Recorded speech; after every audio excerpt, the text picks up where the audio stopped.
Ginawa nila akong poster boy ng kanilang sariling kasinungalingan.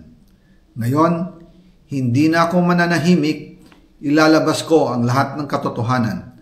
May resibo, may ebidensya, at may pangalan. Nagsimula ito nung tumawag si Sekmina Pangandaman sa akin nung nag-umpisa ang BICAM process last year, 2024. Ang sabi niya, katatapos lang ng meeting nila ni Pangulo at may instructions na mag-insert or magpasok ng 100 billion worth of projects sa BICAM. At sinabi pa ni Sekmina, you can confirm with Yusek Adrian Bersamin dahil magkasama sila sa meeting ni Pangulong BBM noong araw na yon.